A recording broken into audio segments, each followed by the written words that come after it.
March 8th, Numbers 10:1 through 11:23. The Lord said to Moses, "Make 2 trumpets of hammered silver and use them for calling the community together and for having the camp set out. When both are sounded, the whole community is to assemble before you at the entrance to the tent of meeting. If only one is sounded, the leaders, the heads of the clans of Israel, are to assemble before you. When a trumpet blast is sounded, the tribes camping on the east are to set out. At the sounding of a second blast, the camps on the south are to set out. The blast will be the signal for setting out. To gather the assembly, blow the trumpets, but not with the signal for setting out. The sons of Aaron, the priests, are to blow the trumpet. This is to be a lasting ordinance for you and the generation to come. When you go into battle in your own land against an enemy who is oppressing you, sound a blast on the trumpets. Then you will be remembered by the Lord your God and rescued from your enemies. Also at your times of rejoicing, your appointed festivals and new moon feasts, you are to sound the trumpets over your burnt offerings and fellowship offerings, and they will be a memorial for you before your God. I am the Lord your God." On the 20th day of the 2nd month of the 2nd year, the cloud lifted from above the tabernacle of the covenant law. Then the Israelites set out from the desert of Sinai and traveled from place to place until the cloud came to rest in the desert of Paran. They set out this first time at the Lord's command through Moses. The divisions of the camp of Judah went first, under their standard. Nahshon, son of Amminadab, was in command. Nethanel, son of Zur, was over the division of the tribe of Issachar, and Eliab, son of Elon, was over the division of the tribe of Zebulun. Then the tabernacle was taken down, and the Gershonites and Merarites who carried it set out. The divisions of the camp of Reuben went next, under their standard. Eleazar, son of Shadur, was in command. Shelumiel, son of Zurishaddai, was over the division of the tribe of Simeon, and Eliasaph, son of Duel, was over the division of the tribe of Gad. Then the Kohathites set out, carrying the holy things. The tabernacle was to be set up before they arrived. The divisions of the camp of Ephraim went next, under their standard. Elishama, son of Ammihud, was in command. Gamaliel, son of Pedazur, was over the division of the tribe of Manasseh, and Abidan, son of Gideoni, was over the division of the tribe of Benjamin. Finally, as the rear guard for all the units, the divisions of the camp of Dan set out under their standard. Ahiezer, son of Ammishaddai, was in command. Pagiel, son of Ochran, was over the division of the tribe of Asher, and Ahira, son of Enan, was over the division of the tribe of Naphtali. This was the order of march for the Israelite divisions as they set out. Now Moses said to Hobab, son of Reuel the Midianite, Moses' father-in-law, "We are setting out for the place about which the Lord said, 'I will give it to you.' Come with us, and we will treat you well, for the Lord has promised good things to Israel." He answered, "No, I will not go. I am going back to my own land and my own people."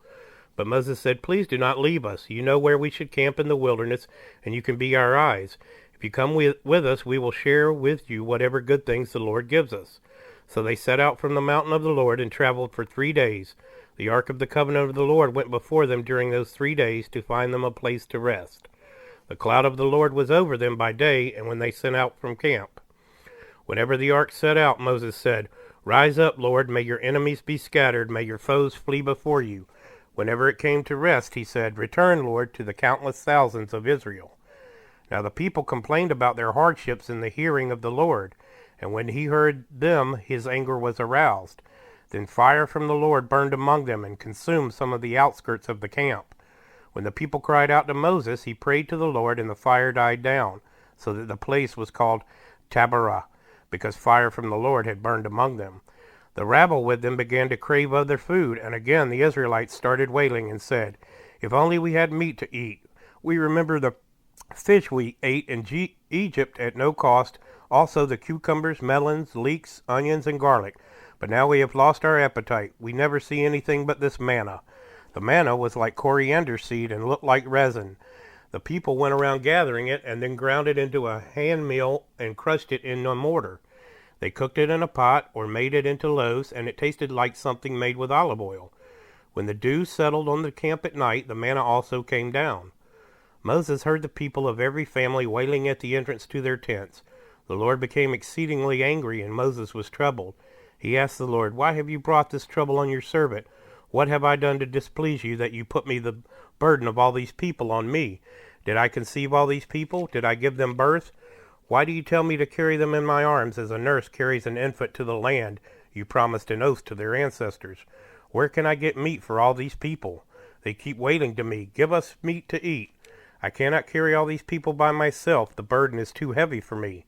If this is how you are going to treat me, please go ahead and kill me, if I have found favor in your eyes, and do not let me face my own ruin." The Lord said to Moses, "Bring me 70 of Israel's elders who are known to you as leaders and officials among the people. Have them come to the tent of meeting, that they may stand there with you. I will come down and speak with you there, and I will take some of the power of the Spirit that is on you and put it on them. They will share the burden of the people with you so that you will not have to carry it alone. Tell the people, 'Consecrate yourselves in preparation for tomorrow, when you will eat meat.' The Lord heard you when you wailed, 'If we only had meat to eat, we were better off in Egypt.' Now the Lord will give you meat, and you will eat it.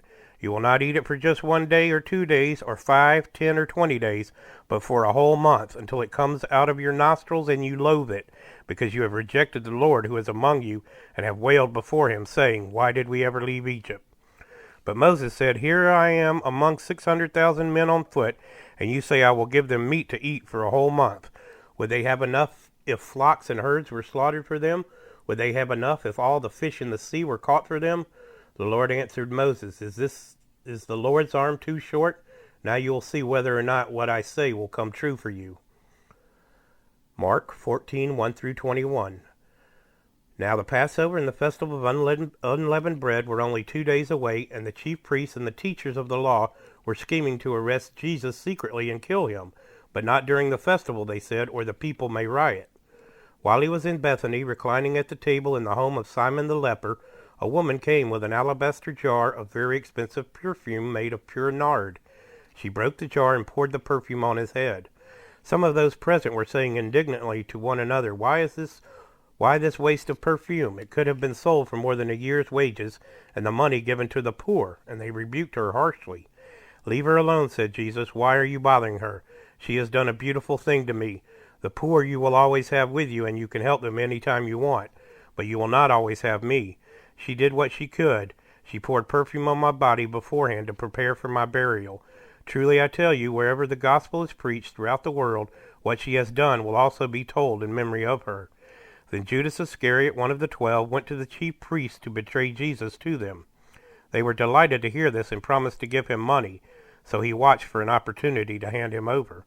On the first day of the festival of unleavened bread, when it was customary to sacrifice the Passover lamb, Jesus' disciples asked him, "Where do you want us to go and make preparations for you to eat the Passover?"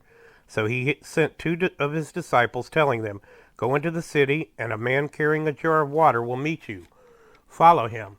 Say to the owner of the house he enters, 'The teacher asks, where is my guest room, where I may eat the Passover with my disciples?' He will show you a large room upstairs, furnished and ready. Make preparations for us there." The disciples left, went into the city, and found things just as Jesus had told them. So they prepared the Passover. When evening came, Jesus arrived with the 12. While they were reclining at the table eating, he said, "Truly I tell you, one of you will betray me, one who is eating with me." They were saddened, and one by one they said to him, "Surely you don't mean me?" "It is one of the 12, he replied, "one who dips his bread into the bowl with me.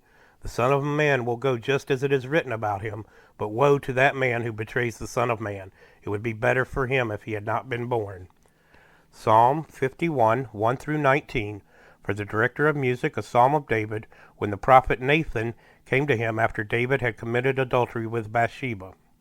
Have mercy on me, O God, according to your unfailing love. According to your great compassion, blot out my transgressions. Wash away all my iniquity and cleanse me from sin, for I know my transgressions and my sin is always before me. Against you, you only, have I sinned, and done what is evil in your sight. So you are right in your verdict and justified when you judge. Surely I was sinful at birth, sinful from the time my mother conceived me. Yet you desired faithfulness even in the womb. You taught me wisdom in that secret place. Cleanse me with hyssop, and I will be clean. Wash me, and I will be whiter than snow. Let me hear joy and gladness. Let the bones you have crushed rejoice. Hide your face from my sins, and blot out all my iniquity. Create in me a pure heart, O God, and renew a steadfast spirit within me. Do not cast me from your presence, or take your Holy Spirit from me.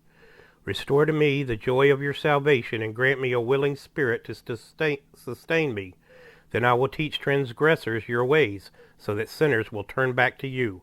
Deliver me from the guilt of bloodshed, O God. You are God, my Savior, and my tongue will sing of your righteousness. Open my lips, Lord, and my mouth will declare your praise. You do not delight in sacrifice, or I would bring it. You do not take pleasure in burnt offerings. My sacrifice, O God, is a broken spirit. A broken and contrite heart you, God, will not despise. May it please you to prosper Zion, to build up the walls of Jerusalem. Then you will delight in the sacrifices of the righteous, in burnt offerings offered whole. Then bulls will be offered on your altar.